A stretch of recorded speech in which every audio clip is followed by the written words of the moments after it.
बिस्मिल्लाहिर्रहमानिर्रहीम, अस्सलाम वालेकुम। पॉलिटिकल इकोनॉमी का प्रोग्राम दादा पोतो शो लेकर आपकी खिदमत में हाजिर। मैं हूं आपके साथ आपका मेज़बान वसीम अहमद। और इस प्रोग्राम में जैसा कि आप जानते हैं कि दादाजी हमारे साथ हमारी रहनुमाई के लिए मौजूद होते हैं। कैलेंडर पर आज 10 दिसंबर साल 2020 और आज जुमेरात का दिन। यकीनन तमाम तारीफ़ें उसी पाक परवरदिगार के लिए जो तमाम जहानों का रब है। नबी करीम सल्लल्लाहु अलैहि वसल्लम की ज़ाते अक़दस पर लाखों करोड़ों अरबों खरबों दुरूद व सलाम। पॉलिटिकल इकोनॉमी के प्रोग्राम दादा पोतो शो का बाकायदा आगाज करते हैं और दादाजी को शरीक गुफ्तगू करते हैं। दादाजी अस्सलाम वालेकुम। वालेकुम अस्सलाम। दादाजी क्या हाल है? अल्लाह का बड़ा करम है, उसकी बड़ी इनायात हैं, नवाशे हैं कि वो हमें ये मौका देता है कि हम आपकी खिदमत में हाजिर होते हैं। बेशक बेशक। तू तुम्हें उत्ते जो कर। हाँ जी हाँ जी। खबरें IMF प्रोग्राम पे क्लैरिटी जो है ना यार, ये पढ़ती ही खबर दादाजी, इसमें जो इमरान खान ने नीचे आओ ना, खबर हम हेडलाइन पढ़े ना उसकी, नीचे आओ। ये देखें, IMF programme critically explained by prime minister, government और टू।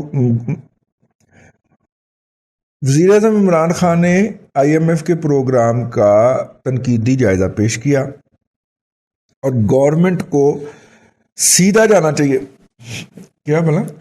स्ट्रेट वे, गवर्नमेंट को सीधे रास्ते पे चलना चाहिए।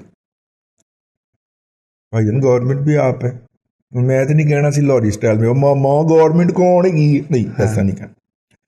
भाईजान गवर्नमेंट भी आप हैं, ठीक है, और आप ही वही मखलूक हैं जिन्होंने कहा था कि मैं खुदकुशी कर लूंगा, IMF के पास नहीं जाऊंगा, कर्ज नहीं लूंगा। हाँ जी, ठीक है ना।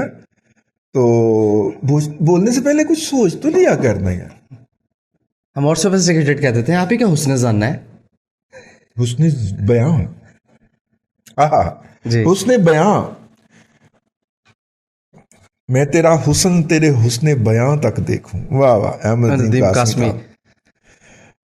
अच्छा जी, हाँ तो आप अच्छा, जिस वक्त लम्हा मौजूद में हम मौजूद हैं और ये प्रोग्राम रिकॉर्ड कर रहे हैं, एन उस वक्त वज़ीर आज़म पाकिस्तान जो हैं वो 2016, 17, 15 के अंदर जिन प्रोजेक्ट्स की बुनियाद रख दी गई थी, इफ्तिताह हो गए थे, फाइनेंशियल क्लोज हो गए थे, उनके फीते दोबारा काट रहे हैं क्रम क्रम क्रम करके, ठीक है। अच्छा जी, और मैडम सो फॉर सो जियो जैसे गद्दार भारत के राह के एजेंट टीवी ने भी ये आवाज लगाई कि भला क्या है कि वजीर आजम आज नवाज शरीफ के इफ्तिताह करदा तमाम मंसूबों का दोबारा इफ्तिताह करेंगे। दादाजी, आप तो 2015, 16, 17 की बात कर रहे हैं, वो 30-30 साल पुराने मंसूबों का इफ्तिताह कर रहे हैं। क्या हुआ? क्या गैर पार्लिमानी और गैर अखलाकी बात मैंने की है, बताए? हाँ ठीक है, मतलब उन 30-30 साल पुराने मंसूबों के अंदर 5-5 तरमीम भी आ चुकी हैं। अहम बात ही है। खड़ी मुझे पता था जवाबी बात आएगी। अब बात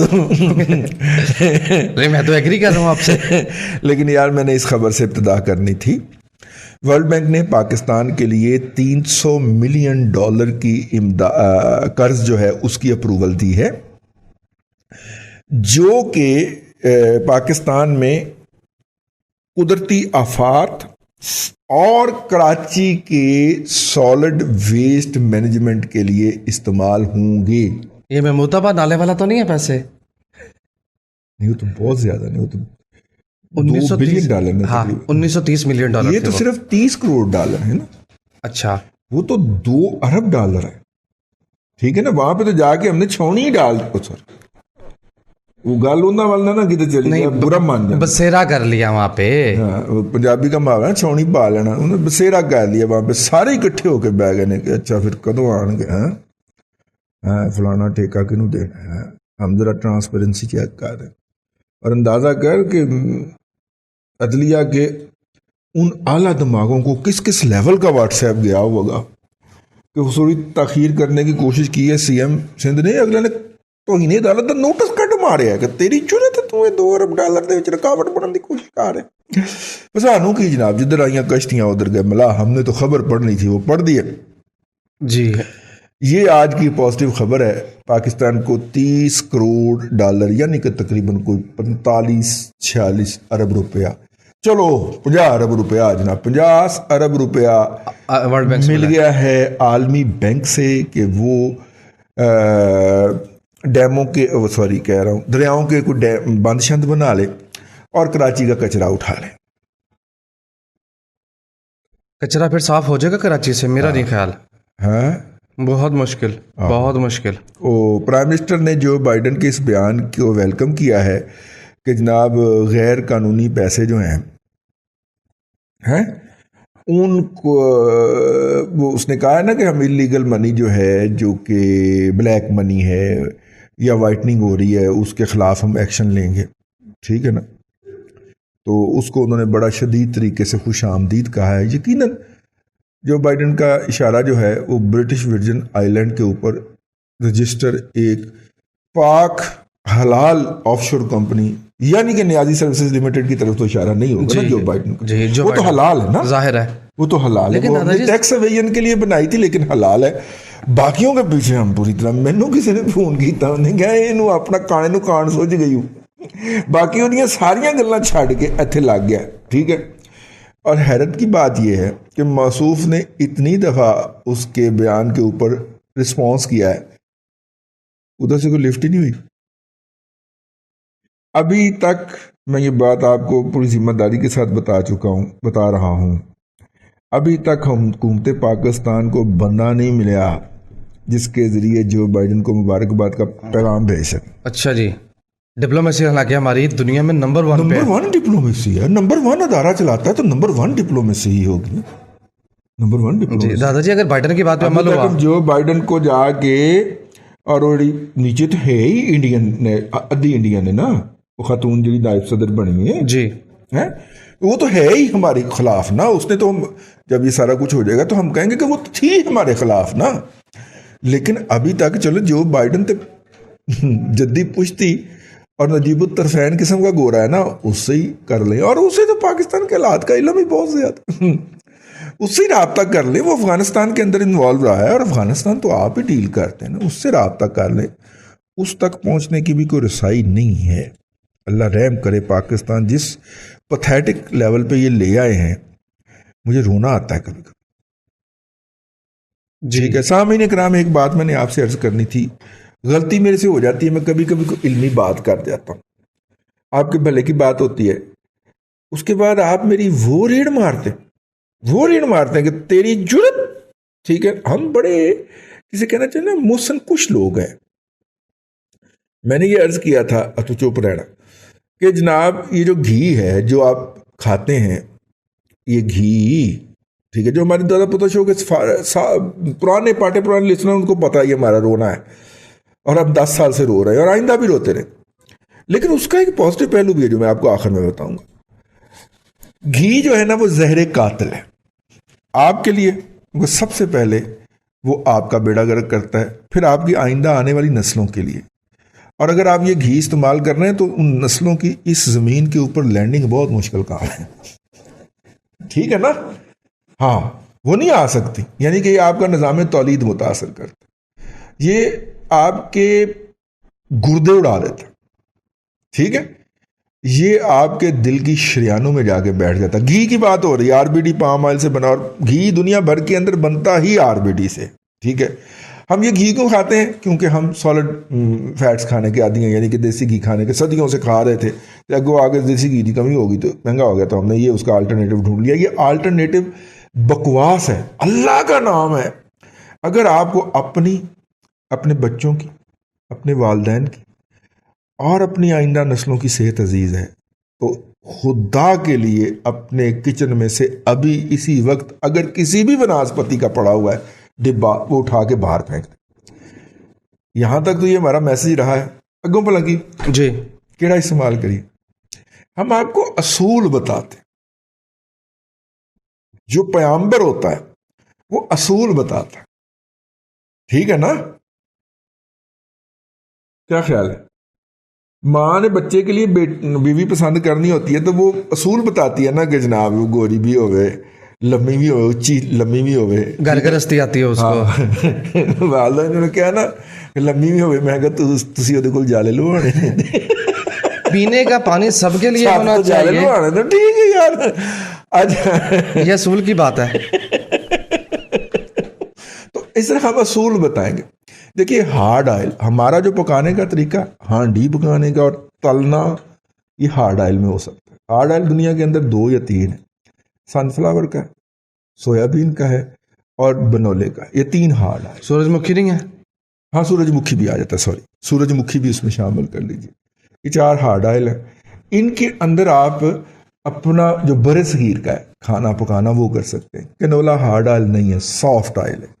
जैतून हार्ड ऑयल नहीं है, सॉफ्ट ऑयल है। सॉफ्ट ऑयल के अंदर जब आप डीप फ्राइंग करेंगे या हांडी पकाएंगे, ये हांडी में जाके जहर हो जाएंगे। मैदे का अल्सर ते ए पे वटते पे 4 या 5 साल जैतून की हांडी पका के खाओ तो ए पे आ जाए मैदे का अल्सर, ठीक है, और ब्लड प्रेशर उसके साथ इजाफे। तो लिहाजा खुदारा जैतून और कनोला से हांडी नहीं पकानी, ठीक है, तलाई नहीं करनी। ये उन जगहों के ऊपर इस्तेमाल किए जा सकते हैं जहां पे आपने भिगार नहीं जैतून तो खैर उस पर भी नहीं इस्तेमाल हो सकता। कैनोला टाइप के लिए कैनोला वहां पे इस्तेमाल हो सकता, दाल में तड़का नहीं लाना, बिगार है वो उस काम के लिए। लेकिन वो जब पोनी चाड़ दी है ना, यह नहीं कर। ए बेसिक प्रिंसिपल जे कि हार्ड ऑयल आपके घर में आना चाहिए, वनस्पति नहीं आना चाहिए। जैतून हम ये नहीं कहते ना लाएं।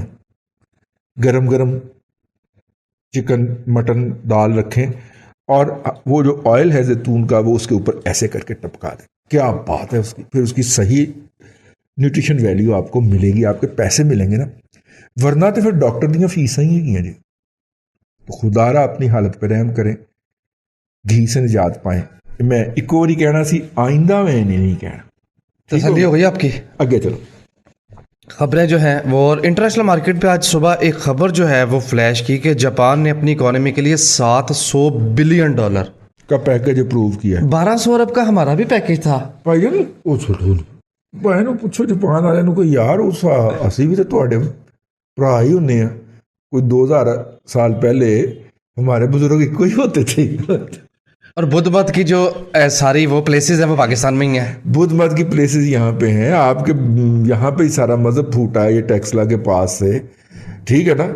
फिर 100 के मेरा मतलब है कि वो आप यहाँ से माइग्रेट किए हैं और फिर हम बुद्धों से मुसलमान कन्वर्ट हो गए क्योंकि आप हमें छोड़ के चले गए थे। तो होते तो हम आपके भाई हैं। लेकिन इंतहाई अफसोस की बात है, हाँ। जहाँ पैसों की बात हुई कटोरा लेके पहुंच गए। यार ये इमरान खान का रंगापे भी आ गया।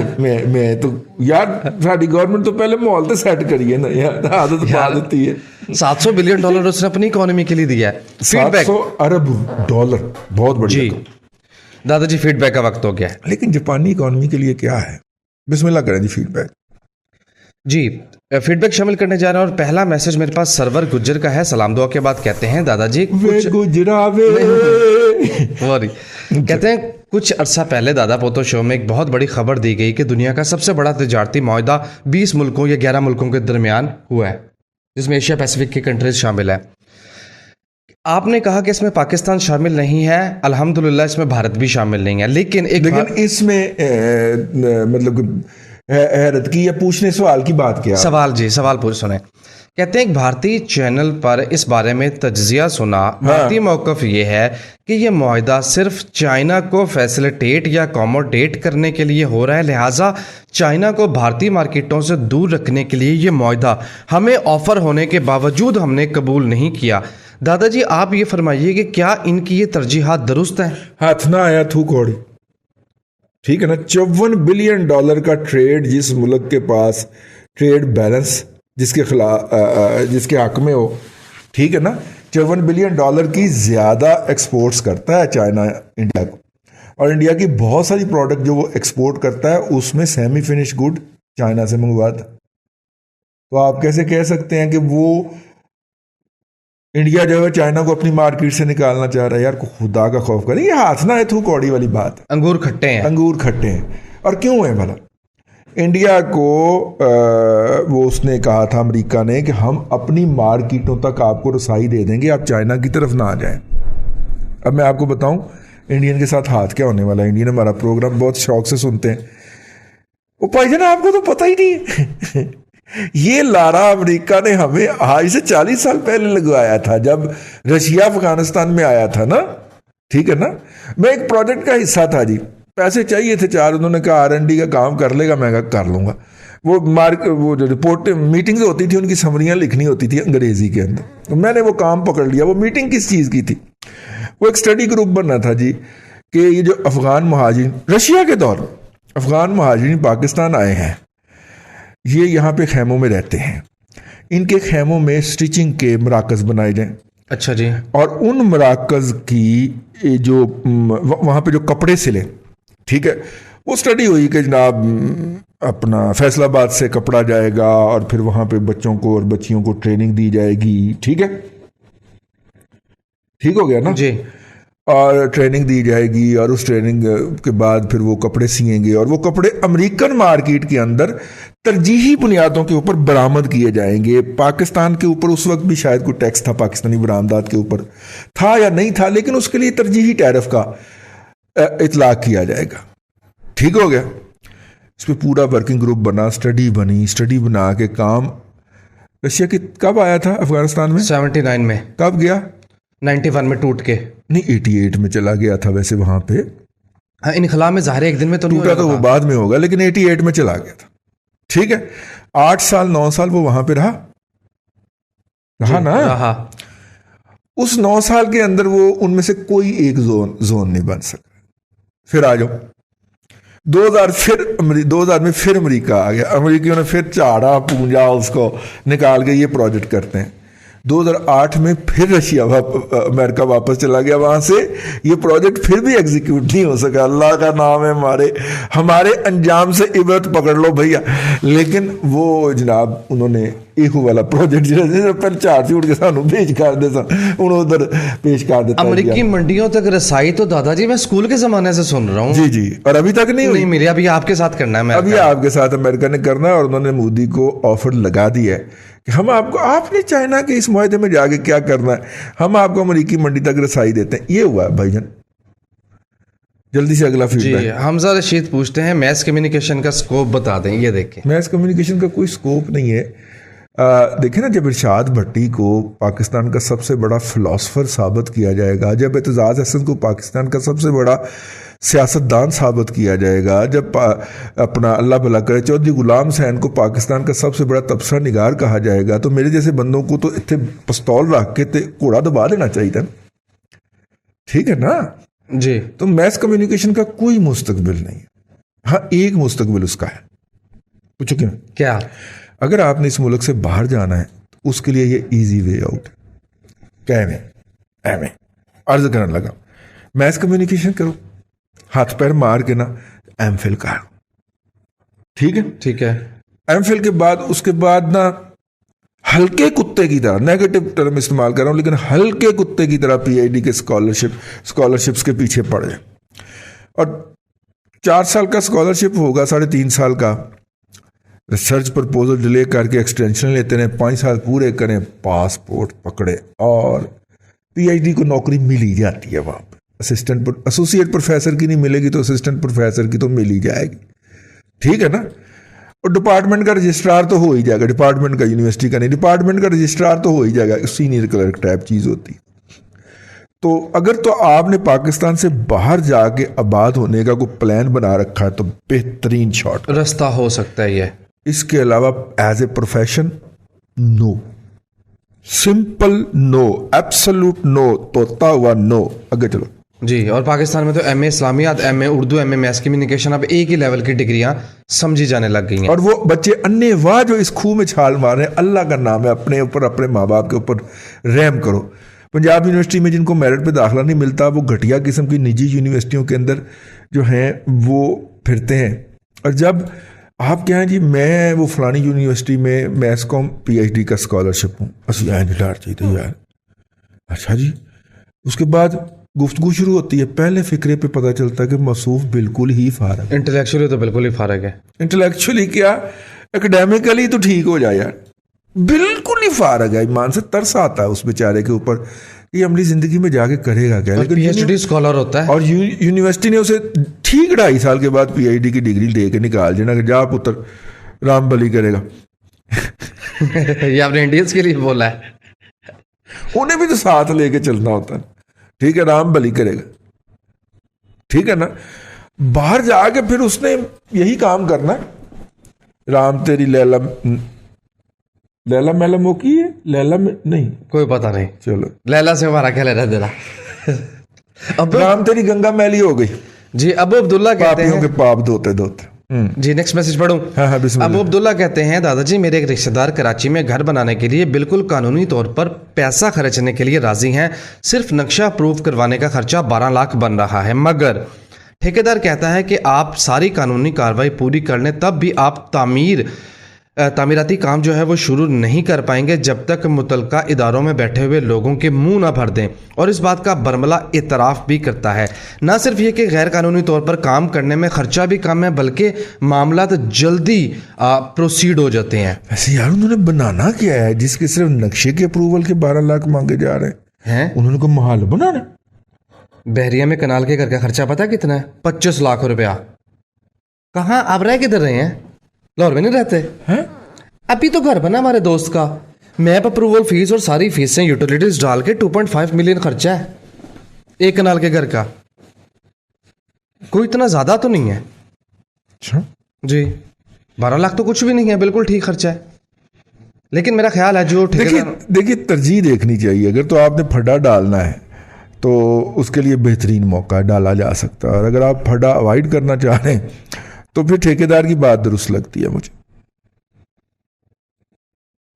जी मतीन जमशेद का मैसेज है, कहते हैं लाहौर कैंट में ज़री ज़मीन की 1 एकड़ अराजी का NOC रेंजर से लेना हो तो उसका प्रोसीजर कौन बताएगा? हमें प्रोसीजर नहीं पता चल पा रहा। बुनियादी तौर पे वो खुद ही बताएंगे जी, और प्रोसीजर जो होता है वो हर कमांडिंग अफसर के तब्दील होने के साथ तब्दील हो जाता है। हमारे साथ एक तजर्बा हो चुका है, तो वो जब हमने एक बंदे से दरियाफ्त किया, उन्होंने एक तरीका बताया, तो हम उस तरीके के तहत कागजात तैयार करके पहुँचे, तो उन्होंने कहा कि नहीं वो पिछले CEO साहब का तरीका कार था, नए CEO साहब ने इसमें ये तरामीम कार दी। काफ़ी खजल हुए थे हम। तो इसलिए पता करें कि जो नया CEO आया है उसने क्या उसमें तरामीम मुतारफ़ करवाई हैं, वही आपको बताने में पटवारी जो है वो चंगी आपकी छेल लाएगा। क्या करें आगे चले? बस टाइम ओवर हो गया। टाइम ओवर जी। ले सामीन इकराम, आज के प्रोग्राम से इतना ही। बजाते हुए एक ही बात कहनी थी कि देखिए हर रोज़ आप किसी के घर में पत्थर मार के गुजरेंगे ना, तो किसी दिन वो भी दरवाजे के पीछे डांग लेके खड़ा हो सकता है, ठीक है ना। आप हर रोज़ जब किसी के घर में पत्थर मारेंगे तो वो तंग आमद बजंग आमद पे शुरू हो जाएगा, ठीक है। आपने आज मरियम के ख़िलाफ़ ट्रेंड बनाया तो फिर आ गए ना, फिर उन्होंने सारे पुण के रख देते, उत्ते थले अगे पिछे साहब का मौजूदा सब पुण के रख दिया उन्होंने, ठीक है। तो क्या ज़रूरत थी?